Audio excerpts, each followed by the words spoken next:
Wade is guarding Bryant. Artest looking, gets it to Bryant. Bryant dribbling, has to put it up with the buzzer. Banks it in! He banks in the three! And the Lakers win the game!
Good morning, Syndicate members. What is going on, man? It's Wednesday. That's right. That means we are live right here in Austin, Texas at Syndicate headquarters for Winning on Wednesday. As always, my name's Tony Merwin.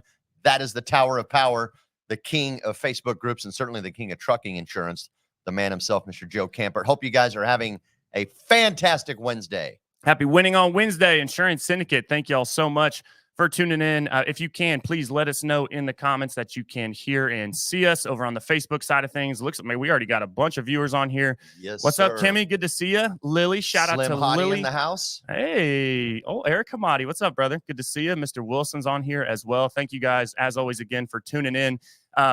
We have an awesome freaking show. I'm really excited for us to get into this. But real quick, as always, you guys know, shout out to Viva Virtual Solutions and everything that y'all do here within the Insurance Syndicate. Shout out to Lily Davies, our behind-the-scenes producer who helps make all of this work. I will say I used to do this alone, and now that I have Lily, I will never go back. So shout out to Viva. You guys are amazing, not only within the social media side of things that we're utilizing you for here in Insurance Syndicate, but also for everything that you're doing for insurance agents across the entire country. Me and Rob, shout out to Rob Lopez, is the founder and owner of Viva. We talked yesterday. Y'all, if you guys haven't met Rob Lopez, you seriously need to meet Rob Lopez. The guy came through, and I don't know if it was just a godsend. It was perfect timing. I was like, Rob, you are literally solving the biggest problem I have on my plate right now. And he called me right after the first call that kind of was like, all right, this is an amazing opportunity, but we need to solve this. And then Rob is like, oh, yeah, dude, I'm going to do that. And so shout out to Viva, man. You guys are amazing. We appreciate y'all and everything that you do. And again, before we get into the show, you guys know, I mean, it's Winning on Wednesday. So you guys know what time it is. Get ready. Drop them in the comments. It's time for your weekly wins. Drop them in the comments. Hey, I like it. And then Murray showed me this, how I can just fade it out instead of like making it abrupt. So I like that one. Yeah. So Mr. Merwin, what's a weekly win for you, my man? Learning from Matt Murray is certainly always a great win. And Yes. that is actually what the weekly win is, dude. That content creation workshop, just coming off of that, like a lot of momentum, a lot of fun, developed a lot of great connections there. And all the feedback we've gotten from it has been exceptional overall. So easy to say that's our weekly win. I mean, we got the tie on the public speaking workshop in the beginning of it as well. That definitely helped 5 people gain some momentum. So I was kind of curious as people were going through their workshops, if some of the folks that didn't show up for the public speaking piece on Thursday, if they saw the difference in the group that did. Like, did they have a little more momentum going into some of the different workshops that y'all had with them, actually on screen shooting content, developing their message, et cetera, et cetera? Because that was one of the pieces of homework I gave the public speaking workshop folks was here, go write, 2 to 3 minutes of material that you can use to shoot tomorrow with you and Dave and so forth. So, but great event, dude. That's definitely my win. No, I mean, I'm going to have to piggyback on that. I mean, getting to, and honestly, I mean, a lot of you guys have seen me and Tony around at a lot of conferences and a lot of events. I don't know if I'd ever really truly met any of the circle that came through for the content creation workshop. So I always love getting in to a new network and meeting new people, new faces. And just the workshop was amazing. Shout out to Elle Denning, to David Denning. Shout out to Ryan Stewman. We get to have his amazing wife on the show today. You guys saw me post that earlier. We're getting ready to get into that. But seriously, thank you to everybody that came through for the content creation workshop. It was a whole day. I know it was a lot. I know we were running a little bit late, so you guys weren't eating until like 2 o'clock. And then the VIPs went downtown and shot live content in Austin and sweated their asses off apparently half the time. But I know you guys got amazing. I saw the pictures and everything that Elle was posting. So again, shout out to everybody that came through. We really appreciate y'all. Guys, drop your weekly wins in the comments. We want to be able to celebrate you as well. But without further ado, okay, I have to read the intro because it's just so freaking crazy impressive. And I've known Amy for a little bit now, but I didn't know some of this stuff. So guys, Amy Stewman, known social media as Mrs. Hardcore Closer, has made her mark far beyond being married to Ryan Stewman, the mastermind behind the Hardcore Closer brand. With a robust career in finance that began as an intern at just 16, Amy retired at 26 after successfully raising 9 figures annually for a $20 billion hedge fund. Today, she is the matriarch of the Stewman family, raising 4 children while also serving as the CEO of Ryan's Apex Business Association, leading with the same drive and expertise that defined her earlier career. Everybody, please, in the comments, give a nice warm welcome to the Mrs. Hardcore Closer, Amy Stewman. How are you? Thank you so much for joining. Good morning, sunshine. I am super happy to be here. Absolutely. Well, we appreciate your time. I know you guys are busy. I've just recently got to connect with you, and I know your schedule. So thank you for taking time to be here with us. So thank you so much. Real quick, Amy, for anybody that maybe doesn't know who you are, give us a 30,000-foot overview. Who's Amy Stewman? Yeah. So I've been married to Ryan. We've been together for about 10 years now. And it's funny, when he and I first met, I was still obviously working my butt off in Scottsdale. He was just getting his, I'd say he really was just getting his start with Break Free Academy and growing the Hardcore Closer brand. He had only started that brand 3 years when we met. So it was very new. And we both just hustled our asses off together when we were first together. It was awesome. And I was a single mom. He was a single dad. Most people don't know that. I had a 2-year-old. He actually had a 1-year-old. He had a 2-year-old. And that was it. Like, we met, and our first date lasted from lunch till 9 p.m. And at the end of the date, he was booking us a trip to Hawaii for 3 months after that. It was like, we're basically married immediately.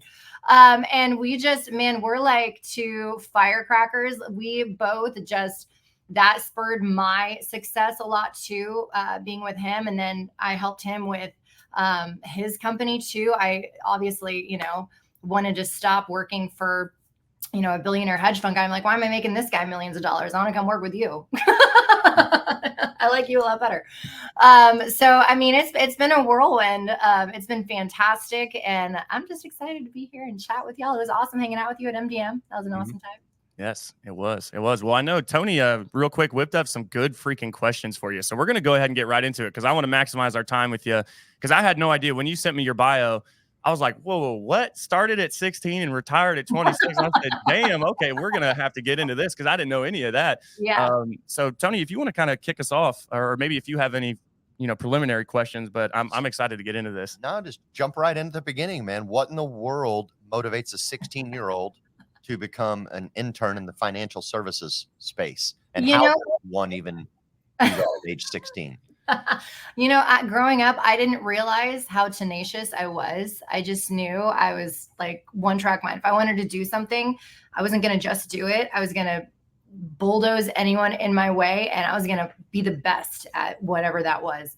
And it's kind of funny. I grew up a daddy's girl, and I was born in Kansas, raised in Alabama, and my dad got his start in the stock market in the 80s, when it was like the Wild West, like, bam, making millions of dollars a day, super easy. And I was just fascinated by the stock market. I was absolutely enthralled in it. And on top of that, what really made me and my approach towards business unique in the stock market is that I didn't just love all the financial analytics and the movements and the ebbs and flows of different markets and commodities and everything. I love the people aspect and studying sociology and psychology and understanding what really prompted movements in different sectors. And most finance world and the stock market is run and articles written by guys and, white collar in some office in Park Avenue in New York City. They don't have personable relationships with Bob over at Walmart buying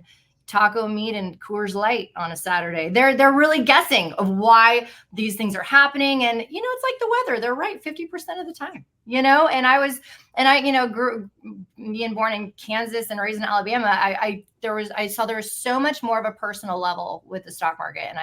And I was just like, immediately fascinated and enthralled. And I knew like, that's what I was going to do. So I pushed my dad to have me intern when I was 16. I did it over the summer, and I'll never forget my first project was I did probably 500 investment objective portfolio analyses on the entire book of business. I went through, and it was the most incredible education ever, because I'm looking at all of these wealthy families and how all of their accounts are structured, what their investment objective is, all their kids, how they are managing their money. And I was just like in the zone. It was the coolest thing to ever learn. And from there, I was just a little intern, but I'd be walking around and I'd be like, that's not right. That's not right. I can do this. I can do this. And I was just like little busy bee. And I continued on into when I went into college. It actually was a full-time job. I got myself a full-time job in a brokerage branch in Scottsdale while I was in college at ASU over there in Tempe. Go Sun Devils. And I started out, they were like, okay, well, I guess, you can be like an admin, like the, branch manager's assistant. I was like, okay. But then I was just like, I need to do this. I noticed that all these stockbrokers, one would be really good at options. One would be really, really good at life insurance and whatnot. And they were really niche-y. And I thought that we could be really, really more efficient as a branch and profitable if we were really targeted with what assistant went with what broker based on their strengths and their understanding. Because it's not just, if you're just like, you go with Beth, you go with Sarah. But if they don't know what the hell you're doing in your book of business, it's not going to be very efficient and it's not going to be helpful to the client. So I went through, and there was 50 stockbrokers and 20 assistants. And I went through and I just created, I was like, you need to be doing this. You need to be doing this. And they're like, wow, okay. So they offered me a full-time job, and I was salaried by the time I was 20, I think. And then I just crushed it from there. And when I was an admin is when I was, I guess, scouted by this. It was a wife of one of the stockbrokers. And she was looking at me and she's like, how much are you making here? You're an admin? She's like, you're way more than that, honey. You are like, because I'd make conversations, I'd make friends, I'd make connections with people. And she is what got me into the sales aspect of the stock market. And I pivoted towards selling a limited partnership for a boutique Canadian firm in Scottsdale. And it was a limited partnership with raw land, and I sold it to high net worth investors, families, and RAs across the country. And then the hedge fund poached me from there, and it was just rocket ship. So it was a whirlwind. From 16 to 20, you were basically interning just on summers?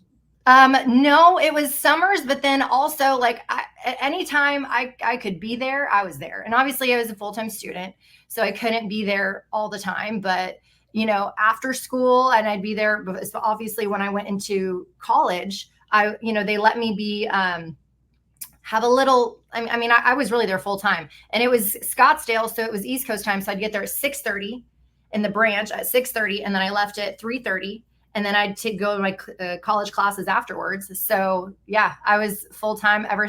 The second I went into college, I was full time. How long did you keep doing that before you just said college is a scam? Oh no, I graduated. Okay. I have a question for you on that, because you brought up the word education, but I want to point something out too. It was one person that spoke into your life that can change your life. And a lot of people know kind of my MO and what I'm trying to do and the impact that I'm trying to make. And definitely speaking to all of the insurance agents that are listening here within Syndicate. If you're catching this on the replay on my personal profile, if you're just a business owner, we almost have an obligation to show people this opportunity and what we're doing. I can't tell you how many, I don't know if I'm ready to. No, we have an obligation to talk to people and show them this opportunity if you truly believe in it, right? Like Amy, I mean, think about maybe where you would be, Amy, if you didn't have that one person that said, you are worth way more than this, right? Or, oh my gosh, I see the potential, see what you could do over here and how much that, just totally changed everything. I think that's so key. But my question, you said, so when you're 16 and you're going through and you did those 500, analysis on all that, you said, oh my gosh, it was the best education. What are your thoughts on traditional education versus, because again, I mean, I started as an intern. I'm a college dropout because I saw it and I started intern, customer service, and then kind of, worked my way up. But I never finished school. And I was never really a school guy. I just went because I guess that's what you were supposed to do. And hell, my friends were all there anyway, so I might as well go. What are your thoughts on traditional education versus maybe like trades or even just something like yourself? Like, should more 16-year-olds be getting in and doing 500 reports over the summer, or like, what are your thoughts on that? Absolutely. And it's funny because me and my husband you couldn't get more polar opposite. Like the commonality we have really is our humor and our Midwest roots. But I grew up in private school from 3 years to, when I was in high school, I was at an all-girls college prep, and I went to school with the senator's kids. I was in very, very rigid education from very early. I hated it. I did not get good grades at ASU whatsoever because I'd look at the syllabus and I'd be like, all right, what's the minimum amount of work that I could do to get like a C? Like, okay, I can not come up for these tests, but I can do these papers and ace them and be great. Done. All right, I'm good. And I wouldn't show up to class. I'm like, if I do these papers, so, I just reverse engineered my grades. It's fine. And it worked great. It's ASU. They're not looking at you graduate, you're good. Yeah. So, but I also got my Series 7 license, my Series 63 license, and my degrees are in business and sociology. And man, I'm biased because Ryan, he's anti-college. He's anti that. And I will agree. Most teachers, not great. Most colleges, not great. However, me, I mean, and a lot of my education, some of the greatest things I ever learned was that real life experience, was my internships and my jobs. But man, I know how to cruise through a spreadsheet and make some beautiful graphs and charts and all these things. And I know how to write like a mother. I'm a really great writer. And I'm partial. I still believe that if you go to a school with the desire to learn and you do really extract all the good things that can benefit you, and if you take classes that are actually going to be beneficial to what you want to do in your career, then it's good. Education's education. Like Ryan, his education is the thousands of books in his office.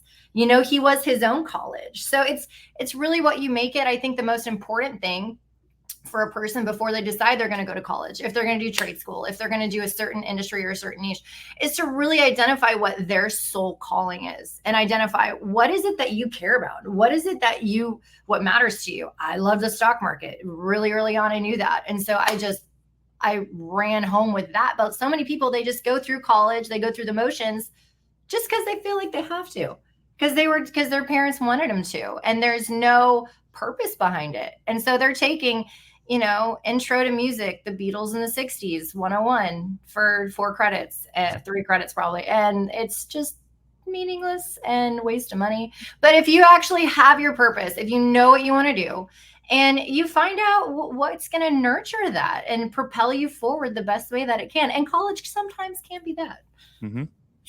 Agreed. I think, well, when you said that, though, it made me think, what was that, number 7 for us? Know why you're here and what you're doing. Yeah. Right. And that's something we really talk about is like, why are you here? And like, what are you doing? Right. Yeah. And really, again, knowing that that's your purpose. It's your calling. It's your why. It's your dream, whatever you want to call it. It's crazy powerful. What are your thoughts on that, Tony? Traditional education versus, or even just her response to that. Do you agree with that? Or I guess, or do you have your own thoughts? No, I can see the response. I would have a follow-up question would be, do you think what you do today, the skills that or whatever skills you've taken from both sides of that equation, right? your on the job experience that you had as an intern and so forth compared to your traditional experience? Which one do you think plays a bigger part in what you're doing on a day-to-day basis today? Honestly,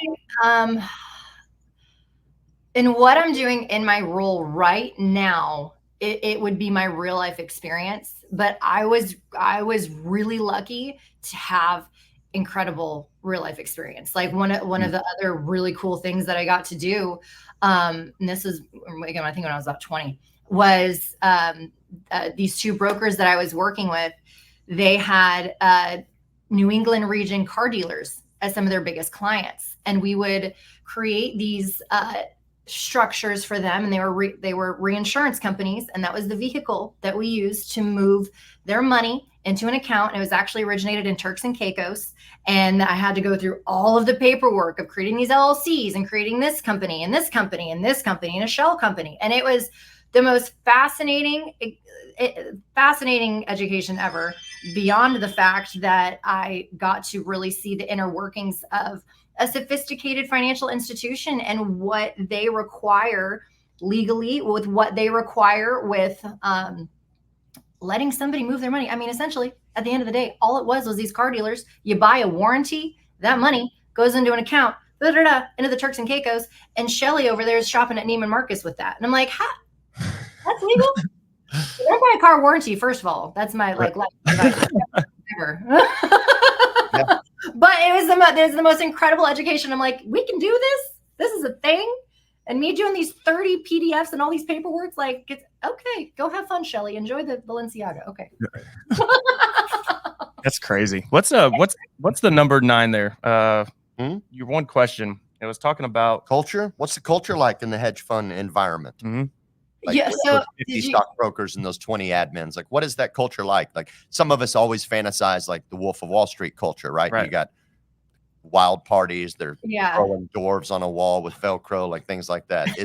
Was it anywhere near something of that level, or just a bunch of great, very professional, hardworking business people? So the 50 stockbrokers and 20 assistants was when I was working at the branch in Scottsdale. And that was very buttoned up. That was very, very, very respectful, which was also a great education. I know how to word any kind of email addressing any kind of issue, very politely, respectfully, yet very firmly getting the resolution that you want. And then working for the boutique firm and with real estate, it was interesting. It was cool, but man, that hedge fund. Did you ever see Billions on was it YouTube or Showtime? I don't know. So literally, it looked the exact same. It was the exact same. It was funny because that hedge fund was here in Dallas, and I came from Scottsdale, and it was so different. It was it was cool. I could appreciate it. Again, great education, like fascinating people. There was lots of money flying around, so I had the kitchen was insane, but it was not Wolf of Wall Street. It was not Wolf of Wall Street. But, I had my big old giant desk with my 4 giant monitors and all the things. And I had 2 different regions that I sold in. And one in the New York City area, and over there, that was about 150 million a year. No, 150 to 190 million. And then I did it in the Midwest region. I did about 130 to 150 million per year over there with that. And I mean, it was wild. Like that was in 2015, 2014 to 2016. And man, that was when the price of oil went from it was holy shit. And I was there for 10 hours, man. I was a slave to Dondero. God, that man. It was like 8 in the morning to 6 o'clock at night. Those were your hours. And I had a baby at home. It was like Ryan was cooking dinner, Joe. Ryan doesn't cook dinner. No, he doesn't burning cook dinner. It wasn't quite burned, but there was just like salt and pepper. Well, so for was it like, because again, is it collaborative? Is it more collaborative? Is it more competitive? Is it more like camaraderie where, hey man, I really need some help with this. Can you come help me? Or is it like, dude, my office door is closed. I'm grinding. Don't bother me. Like, what's that? Wait, sorry. Somebody's in here recording. With me and Ryan. Yeah. No. Just with the hedge fund and like the and everybody that you're working with, like, is it collaborative? Like, are you helping each other, or is it more competitive and like, I'm closing my door and don't bother me, bro, I'm trying to make some money? Like, what It's does that look like? collaborative and competitive. Like it really was. Like we were a team. We were trying to help each other, like fostering the pitches and everything. It was pretty wild. And that was the one nice thing, was it having a pretty good culture over there of us just realizing like we were in the freaking trenches together, trying to sling as much as we could. And it was fun. It was cool. Everybody was about the same age. We were all in our early 20s, and it was very. You guys were all in your early 20s, just rocking and rolling. Really? Just crushing it. And it was, man, I was, and it's so funny because, and I made a post about this on Instagram. They didn't know I was a single mom when they hired me. And it was, and the look on that girl's face when I was like, oh, I have to go pick up my son. And she's like, because I 100% promise you, they would not have hired me knowing that I was a single mom. I already didn't fit the mold already. Everybody else that worked there was all like buttoned up with their Patagonia and everything. And you know that look, Joe, where it's like the button up, and then you got the vest and the khakis and the boat shoes. And I was not that. No. You see what I'm wearing too? I don't necessarily fit any mold either.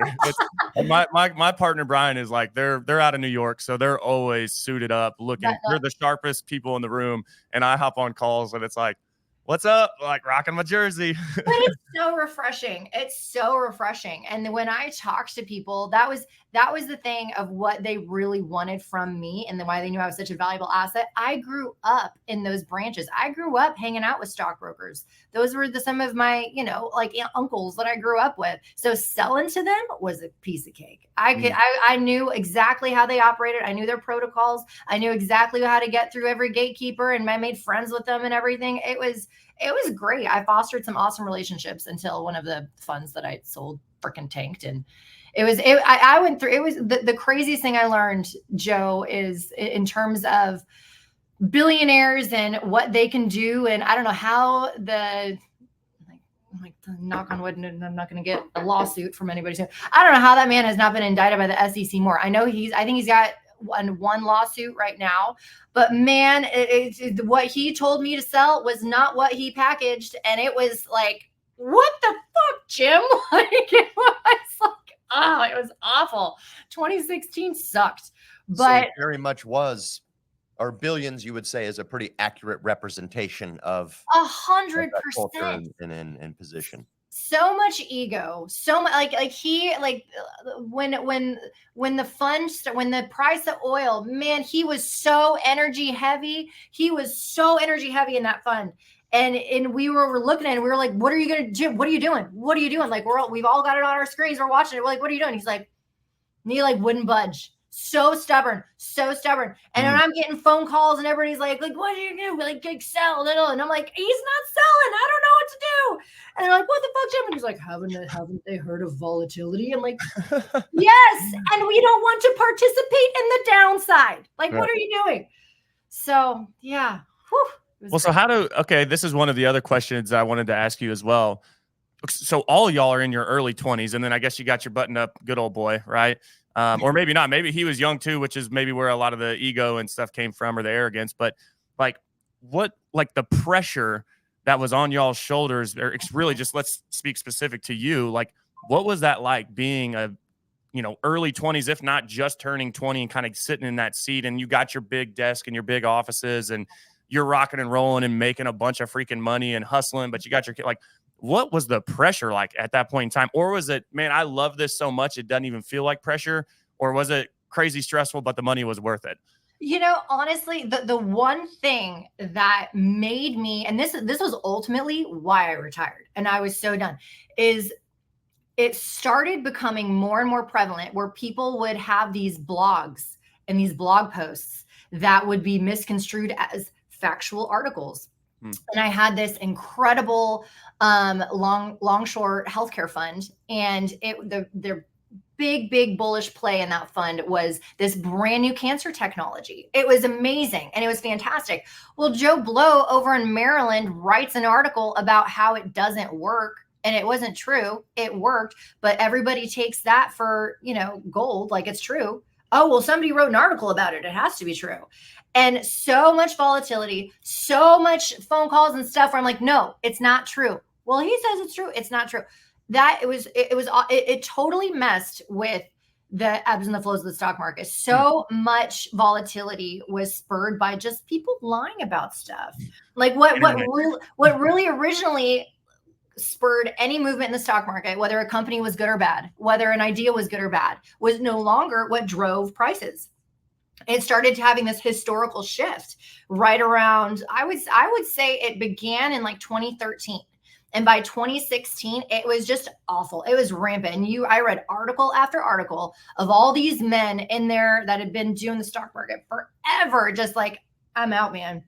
This is bullshit. Like this, I know my craft. I know, excuse me. I know how to do it. I know how to create a beautiful portfolio. I know what this company is going to do. I know that this is going to do. And it's all shot to shit because some freaking guy in Maryland decides to write a blog post. Yeah. Like it was fascinating times. But so that was really the only thing that was negative. But man, my personality type just, it didn't matter. I loved what I loved and I was go. From sun up to sundown. I was just, it was funny. One of the first bios anybody ever wrote about me when I was first started speaking on stage was that I was a honey badger. And I was like, pardon? Like that? No. I think that's a compliment.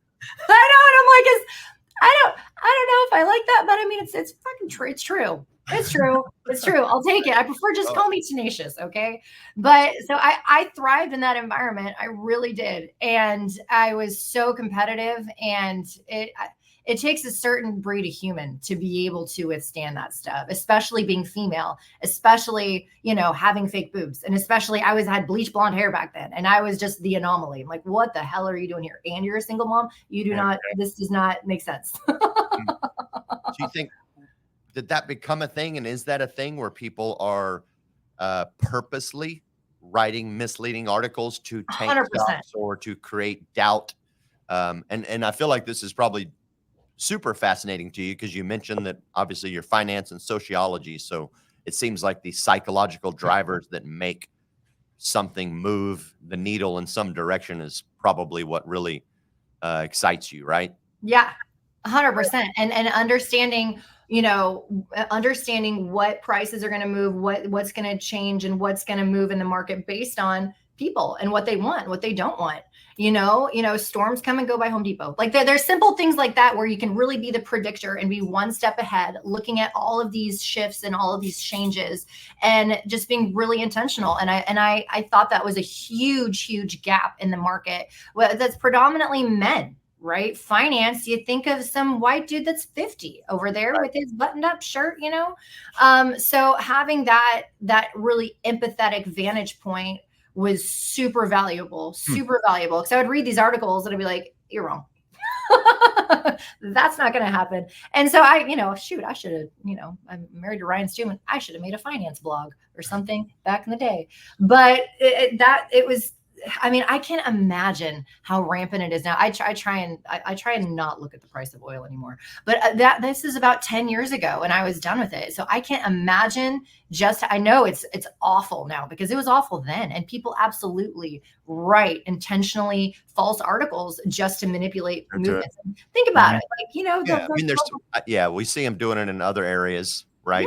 Yeah. Obviously in 100%. Political games, which has been going on forever, but I remember surprised me that it's in the finance world in that space. Seen in the crypto spaces. I remember I got into it and I had to get out within 2 weeks because I was addicted. I was like, oh my gosh, I've never seen. I had, all of it set to 30-second increments so I could see just every single dollar move. And I had the multiple coins, and I have a 24 karat gold crypto wallet that I think is expired. So I don't even know how I'm going to ever use it again.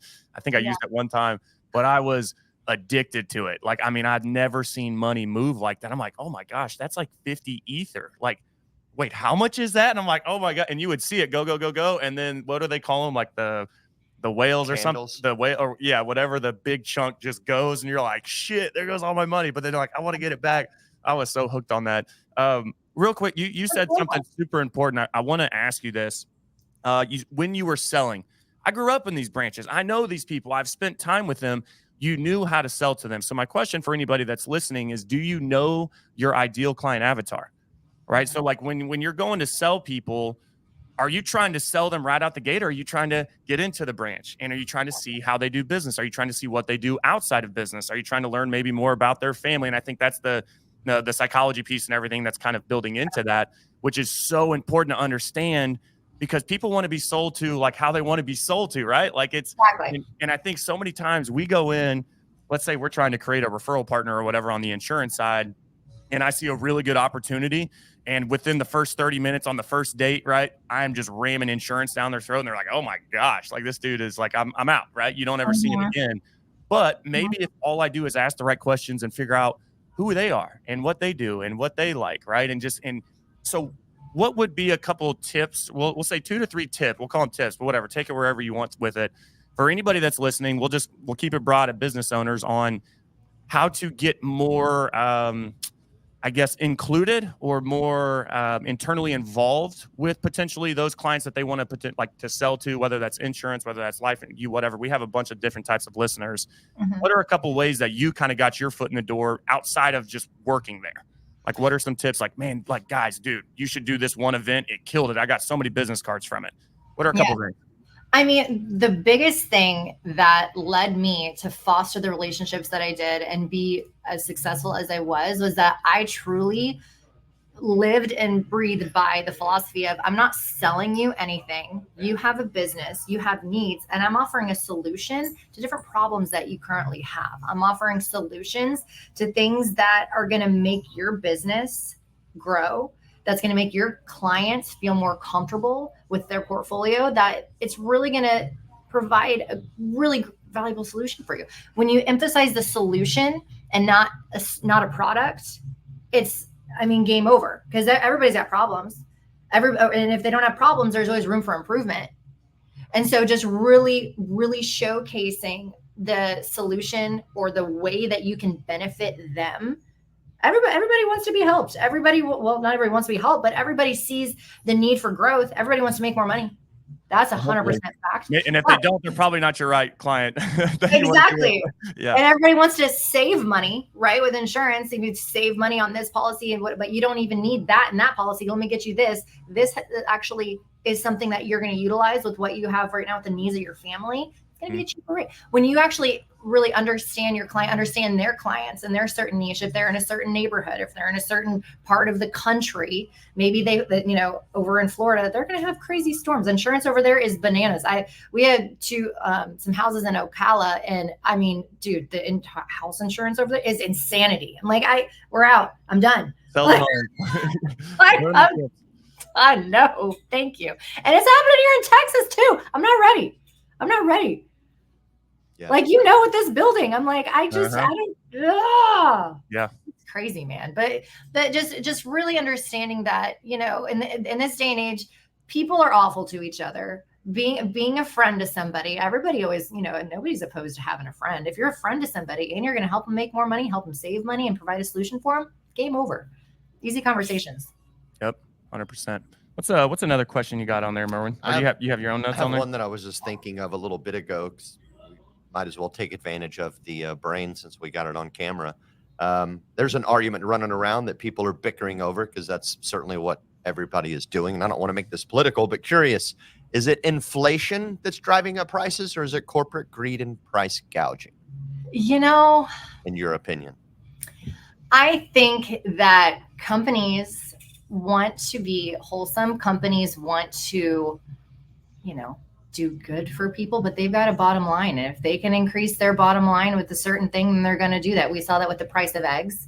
We saw that with the price of like what the hell was that toilet paper thing where everybody was going out and buying toilet paper and there really wasn't a shortage? I'm like, all right, what blog post somewhere said that, did something like one viral video or something. Right. Exactly. TikTok. Damn it. I don't know.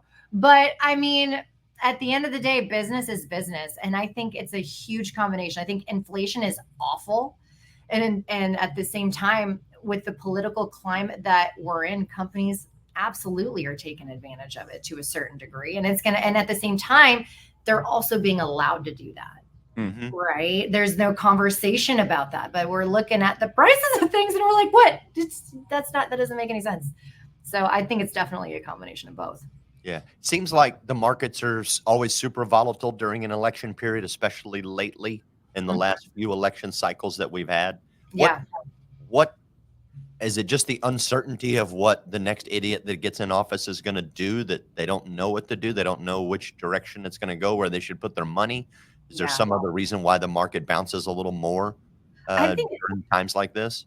it absolutely does. And on top of that too, I feel like other countries, and when they actually start to not necessarily voice but give indicators that they are going to be supportive of a certain candidate, then that also stokes a little bit of a fear or a little bit of excitement in people that are buying these days, right? Like if all of this crazy stuff happening with Iran and Trump, and that's absolutely inciting some fear, because I feel like 80% of people have confidence in Trump getting in office, right? But then with something like that happening with Iran, it's like, okay, maybe he's not going to get office. We know that would be a great benefit to the economy.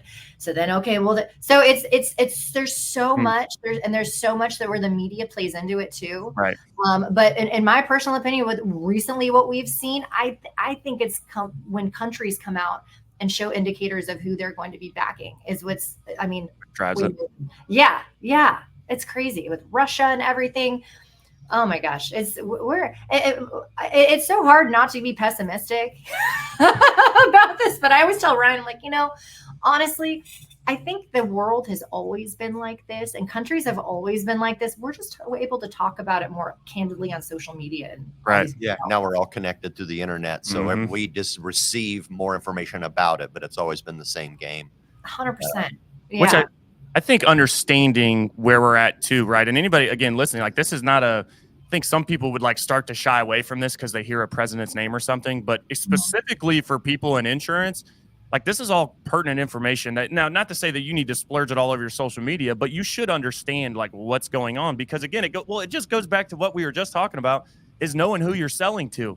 Yeah. Right? Especially on the property and casualty side, everybody I'm selling to, whether you're a business owner or whether you're personal auto, home, whatever, you're being impacted by all of this. Yeah. So again, understanding this, but then getting around them to kind of get their take on it, so then I can speak to that take regardless of whether it's my belief or not. It instantly helps me make more sales too. So absolutely. And the one thing that is certain is that everybody's got an opinion on it. Yes. Great conversation starter. Yeah. Would you say our economy is in good shape currently, or would you feel like it's headed in the right direction, wrong direction? I know that the Feds had to cut rates. Like they really did.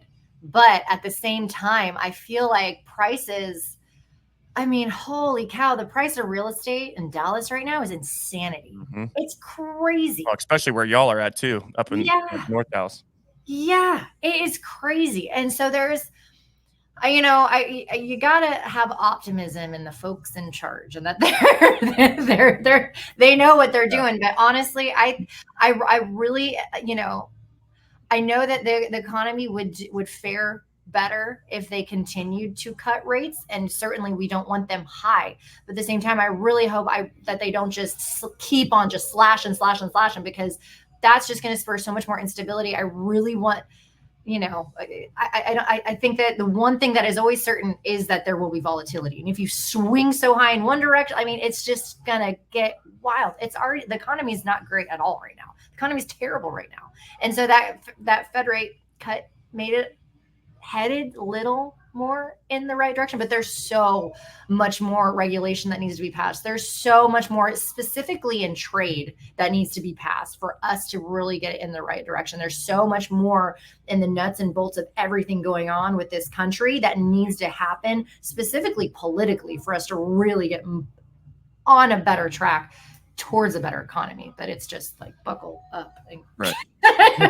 So let's I want to segue. This is a perfect segue into this question, because knowing we're sitting here talking about the economy, we're talking about really money, right?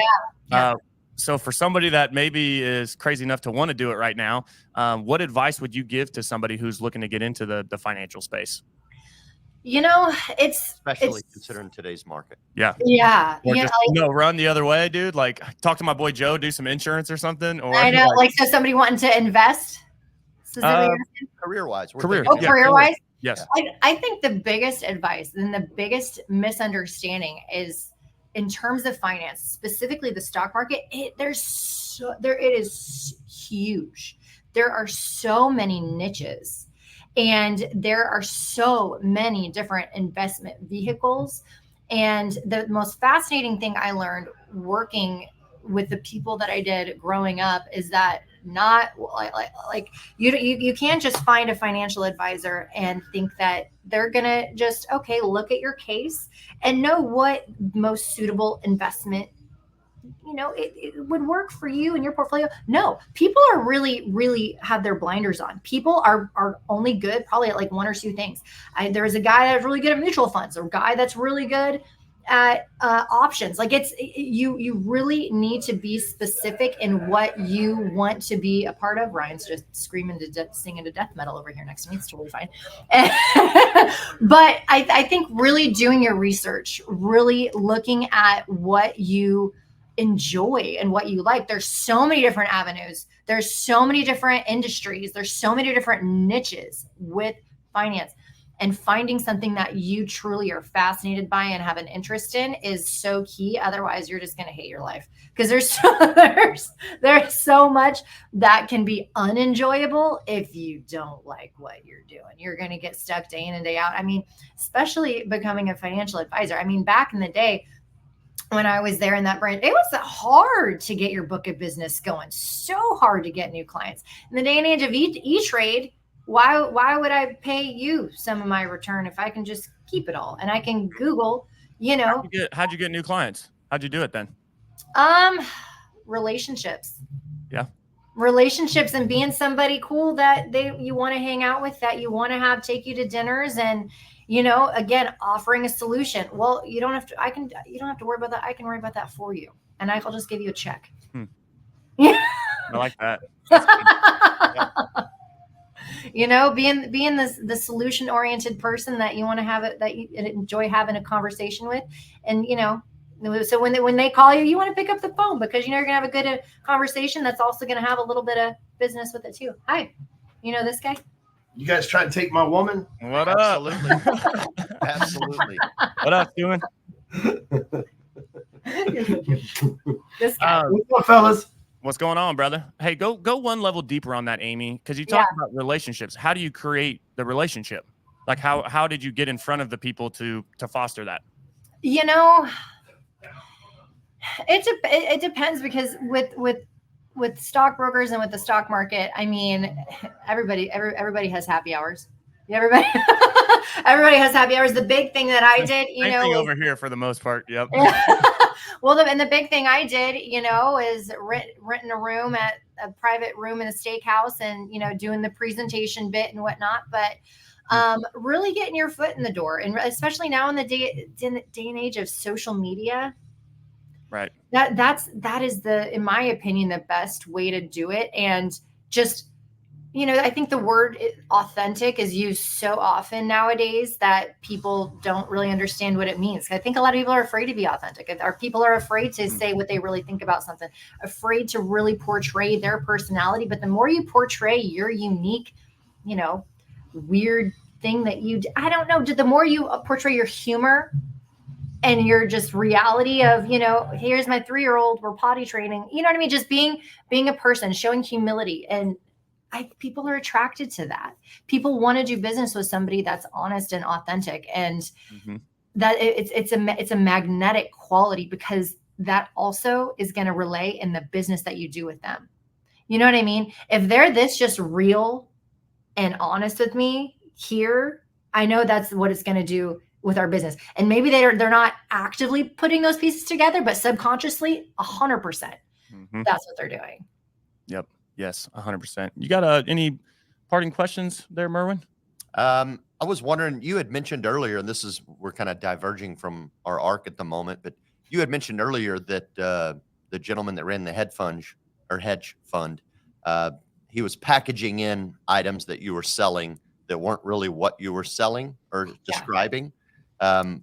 So I was just kind of curious, was there ever times that you had to go through maybe some mental gymnastics that you felt like maybe there's some ethics issues? Like, did you ever have to go through your own balancing act of like selling something that maybe you struggled to believe in, or maybe you knew it was probably not in their best interest, but it's definitely in his best interest? Just curious if you ever ran through that. Well, and that's the hard thing, is that when I sold it, so much of it, like once I didn't feel 100% confident in the portfolio inside the fund, then I pivoted and I sold. Thankfully, there were options for what I could sell to people. And so I'm like, I know you want me to sell this. I'm not selling that. I'm not doing it. So I pivoted to selling something else. But man, it was really hard having conversations with people that had lost a lot. And I was the one that sold them. And I didn't get talking points or any kind of response from him after the fund tanked for 6 months. Oh, man. So for 6 months, for 10 hours a day, I'm fielding conversations, just trying to reinvigorate their faith in him not to sell. Like, we're at the bottom. There's only one place to go, buddy. So it's the art of words and the right magical combination of words to make people have faith in you and not, just totally want to write you off and still want to give you a chance. Absolutely. It was just mental gymnastics city. It was the Olympics in my brain. It was the Olympics. Well, and how do you really develop that skill, right? We talked about in part of the House of Dreams presentation I do, it's, above the water is your persona, right? It's like a sailboat. And it's like, so above the water is your persona, which is how people perceive you. It's what everybody sees, right? But it's ultimately directly associated to your skill set. And so it's like, how do you really master, we'll call it the skill set of diffusing? I come from customer service. So like my first time on the phones and insurance was claims calls and increase. So like if you were increasing by 30% or more, that was what I had to do every day. Or if you were going through literally the worst time of your life, that was the calls that I was taking, right? And especially telling them, oh no, like you don't have that coverage, bro. So this is all out of pocket. Oh, some of those calls, I wish I still had the recordings. No. But how do you do it though? Yeah. Every day. It's the reps for 6 months, 10 hours a day. And halfway through that sucker, man, I got this thing memorized. I can diffuse freaking ticking time bomb, man. Like, I mean, it's all that repetition, which is so much of everything that we do. It's the more reps you put in, the better you're going to get at and the faster you'll get there to mastery, right? Absolutely. And I feel like a big part of having those successful conversations is compartmentalizing, separating yourself from that. And like, I have my identity. I'm a mom. I'm me. I'm Amy. And I do these things, but here I'm this guy's minion. And here I'm doing this. And really just holding my identity sacred and, protected apart from, verbal lashings from people who are unhappy, is the key to overcoming any conversation and really recognizing the other person and not taking it personal and realizing they have so much more going on that you don't even know. And this is just one piece of their day. This is one piece of their life. Let's talk about this specifically. Let's talk about that. Let's also address them holistically as a human, as a person, and have humility, have respect, have empathy. And I think that the biggest piece that allowed me to have really uncomfortable conversations easily is I never got offended and I was never combative. And I always listened. And like with any good sales conversation, he who speaks the least earns the most. And so I just allowed it to be an open forum for them to unleash and address, maybe make a little joke, bring it back to common ground, and then have a conversation. But I think just allowing people to be human, allow it. You have every right to be mad. Absolutely. Be mad. I am too. And just making it about two people as opposed to combative and fighting, like, Mhm. You can be cool. We can have a really uncomfortable conversation, address some shit, and still be cool. Right. And yeah, the friend piece will get you through anything. Absolutely. Love it. Love it. Well, as what you got something? Yeah. What's your day-to-day look like now? Oh, it's crazy, dude. I can attest to that. Yeah. Man, it's homecoming week at the kids' school. I'm blessed that my kids' school is only like 2 miles up the road from our office, and then our house is only about 6-7-ish miles north. So geographically, it's okay. I don't have to, rush with too much. But man, it is wild. I've got 4 kids. And it's like I saw a meme where it was like the mom like trying to keep your kids fed and do this and that job and then also trying to drink enough water. It is so crazy. But every crazy mayhem I'm so grateful for, because I know that it's just nurturing that grit and is going to make the calm days so much more appreciated. So I ride the wave. I don't fight the wave. I'm, helping Ryan with Apex. We also do a million other things. We have our 22,000 square foot building here in Plano that we rent out. We're having an event downstairs actually right now, a 2-day industry leader workshop, and getting that rented out. Ryan does loan referrals with Closer Capital. We got 48/7 Live with the venue. We do this, we do that, we do this, we do that. So, and I'm kind of just, an octopus that tries to do it all. all encompassing. Yeah. All encompassing, managing all the shit and all the things and all the kids and the husband and the dog. With You said it's homecoming week, so what is it all about? Mums right now? Yes. Everybody's getting their mums together. Is that Dude, as big a deal as everybody talks about? It is such. Did you know those things can cost $500? No way. Yes, I didn't know that. And the girl that does my hair, she's like, I just had to buy one for my son's girlfriend. Did you know? It's ribbon and sparkly things.